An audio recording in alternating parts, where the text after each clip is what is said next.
Friday night, 11:47 p.m. You're finishing someone else's project. Again, they left at 5. You're here. Same deadline. Same credit. Different effort. Monday morning, they'll get thanked. You'll get more work. I watched this exact pattern destroy someone last month. Someone who thought being responsible made them valuable. It didn't. It made them the office safety net. And safety nets don't get promoted. They get used until they tear. I'm 32. I've sat in promotion meetings where your name came up. You know what they said? Reliable, responsible, great team player. Then they promoted someone else, someone less reliable, less responsible, definitely not carrying the team. But they had one thing you don't: boundaries. Let me show you what I saw happen last month. Performance review cycle. I had to compile the data. 2 people. Same team, same role, same salary. Person A. You completed their projects, plus covered 3 others, mentored 2 junior people, filled in when manager was unavailable, answered client emergencies after hours. Review score. Meets expectations. Raise 3%. Person B, your colleague, completed their projects. Nothing extra. Left at 5 p.m. every day. Unavailable on weekends. Said no to extra work. Review score. Meets expectations. Raise 3%. Same outcome. Different effort. You did triple the work. For the same reward. And sitting there processing that data, I realized something. Being the responsible one doesn't make you promotable. It makes you convenient. Quick question. How many people's jobs are you doing right now? If it's more than one, drop the number in the comments. I'm reading every single one because I need you to see you're not alone in this. Now back to why this keeps happening. Here's what nobody tells you. Every time you step in to save someone else, you're not being helpful. You're being used. Every time you take on extra work because someone has to do it, you're not being responsible. You're training them to be irresponsible. You're not protecting the team. You're protecting their incompetence, and the system loves you for it, because you're the shock absorber that keeps everything running. The safety net that catches every failure. The cleanup crew that makes everyone else look good. But shock absorbers don't get promoted. They get compressed. I watched this play out in real time 2 weeks ago. Project deadline. Friday, 5 p.m. 3 people responsible. Equal ownership. By Thursday afternoon, 2 of them had barely started. You could have let it fail. You could have documented and protected yourself. But you didn't. You stayed until midnight Thursday. Came in Saturday morning. Finished their portions along with yours. Hit the deadline. Monday morning meeting. Manager thanked the team. Broadly. No names. Just great teamwork. The 2 who did nothing got the same credit you did. And I watched them smile. They know the game. You don't. They know you'll catch it if they drop it. So they keep dropping it. And you keep catching it. And they keep getting the same rewards as you. For a fraction of the effort. Here's the mechanism I've seen operate hundreds of times.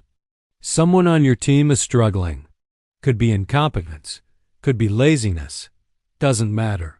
They're not delivering. You have 2 options. Option A. Let it fail. Document it. Escalate it. Protect yourself. Let them face the consequences of their own performance. Option B. Step in and fix it. Work extra hours. Cover the gap. Save the project. Protect them from their own failure. You always pick option B because you're responsible. Because someone has to do it. Because you can't let the team fail. And every time you pick option B, you're teaching 3 lessons. Lesson 1. They don't have to be competent. You'll cover for them. Lesson 2. Leadership doesn't have to manage them. You're doing it for free. Lesson 3. You're willing to work for multiple people's salary while being paid for one. I sat in a one-on-one last year. Performance review between your manager and someone exactly like you. The person brought up all the extra work, the projects they saved, the people they covered for, the after-hours emergencies they handled. They wanted recognition, compensation, promotion. You know what the manager said? That's what being a senior team member means. That's the expectation, not extra. Expected, because you made it normal. You set the precedent that this level of output is your baseline. And baselines don't get rewarded. They get maintained. Your colleague who doesn't do any of this, they set a different baseline. They deliver their work. On time, high quality, but nothing extra. When asked to take on more, they say, I'm at capacity. Something would have to come off my plate first. They don't work weekends. They don't answer slacks after 6 p.m. They don't cover for people who underperform for free. Let me show you what this looks like from the inside. Your manager knows you're overextended. They see it. They mentioned it.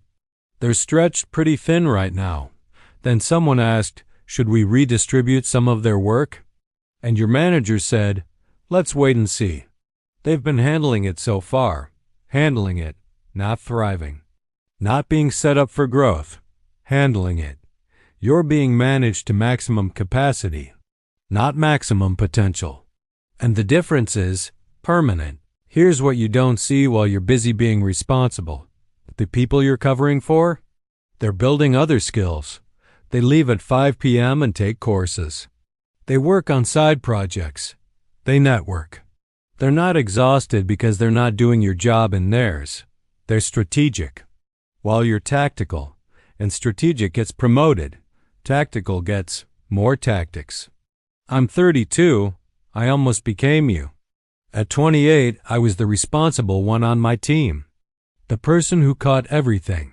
The one who stayed late. The one who made sure nothing failed. I thought I was building a reputation. I was building a cage. Then I watched someone get promoted over me. Someone who did less. Visibly less. Someone who said no to extra work. Someone who protected their time. And I asked my skip level why. You know what they said? We need you where you are. You're too critical to operations. Moving you would create gaps we can't fill. Translation. You're too useful being exploited to be promoted. That's when I learned. Being the responsible adult doesn't make you essential to the company's future. It makes you essential to the company's present, and the present doesn't promote. It just consumes. You're carrying people who don't even know they're being carried. I've seen this in performance data. Person A completes 100% of their work plus 40% of others' work. Person B completes 80% of their work. The other 20%, you finish it for them. They don't ask. You just do it. Because you're responsible. Because it needs to get done. Person B thinks they're performing well. Their metrics look fine because you're catching their failures before they're visible. They get good reviews. They get promoted. You stay in place, holding the structure together while they climb it. Here's the cost you haven't calculated. You're not just working extra hours. You're preventing consequences. And consequences are the only thing that creates change. Person B drops the ball. You catch it. Person B never learns, never faces feedback, never has to improve. Why would they? The ball never hits the ground. You're not helping them grow. You're enabling their mediocrity. And mediocrity that never gets consequences becomes permanent, while you burn out maintaining it. I watched someone like you have a breakdown last year, literally, in the office. 7 years of being the responsible one. 7 years of catching everything. 7 years of working weekends to cover for team members who worked 9 to 5. They asked for a promotion. Got told they were needed in their current role. That same week, someone they'd been covering for got promoted.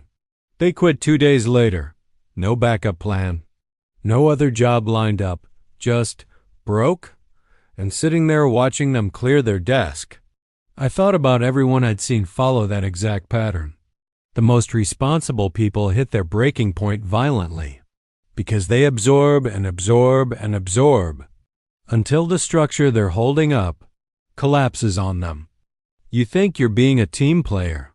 Leadership thinks you're being manageable. Here's what they're actually thinking. I've heard these exact words in calibration meetings. They're a workhorse, always reliable. We can count on them to pick up slack. Workhorse, not leader, not strategic thinker, not next-level material, workhorse. And workhorses don't get promoted to riders. They get loaded with more weight until they can't move. Let me tell you what happened when I stopped. Year 9 of my career, I started saying no, not to my work, to everyone else's work. I'm at capacity. That's not my responsibility. I can help, but something needs to come off my plate first. You know what happened? The world didn't end. Projects that needed me got done anyway. People who depended on me figured it out. Emergencies that only I could handle got handled by someone else, and suddenly I had time. Time to be strategic instead of tactical. Time to build skills instead of putting out fires. Time to be visible in the right ways instead of invisible doing extra work. I got promoted 8 months later, not because I worked harder, because I stopped working for free. Here's what you need to understand. Your sense of responsibility is not a virtue in this system. It's a vulnerability. And vulnerabilities get exploited. You think, if I don't do it, it won't get done. The system thinks, if they'll do it for free, we don't need to hire someone. You think, I'm building goodwill. The system thinks, we've successfully set a new baseline without additional cost. You think, this is temporary until things stabilize. The system thinks, this is permanent because they've proven they can handle it. You're not being responsible. You're being taken advantage of. And the person taking advantage isn't even doing it maliciously. The system just optimizes for maximum extraction at minimum cost. And you're offering yourself for extraction, voluntarily, repeatedly. While calling it responsibility, 2 people leave the office at 5 p.m. One leaves because their work is done. One leaves because they protect their boundaries. Guess which one gets promoted? The one who protects boundaries. Because leadership sees someone who manages scope, who understands capacity, who will protect team resources when they're managing people. The person who stays late finishing other people's work. Leadership sees someone who doesn't understand limits, who can't delegate, who will burn out their team if given management responsibility. You think you're demonstrating capability. You're demonstrating mismanagement of yourself. Final truth, being the responsible adult is a trap. Not because responsibility is bad, but because you're being responsible for the wrong things. You're responsible for other people's failures. You're responsible for covering incompetence. You're responsible for protecting people from consequences. You're responsible for making broken systems appear functional. What you're not responsible for: your own career, your own boundaries, your own growth, your own future. You're so busy being responsible for everyone else. You forgot to be responsible for yourself. Stop being the responsible adult. Start being the strategic adult. The adult who says, not my job. The adult who lets things fail when they should fail. The adult who documents instead of fixing. The adult who protects their scope like their career depends on it, because it does. You're not the hero of this story. You're the safety net everyone else uses to take risks. And safety nets don't climb. They just catch, over and over, until they tear.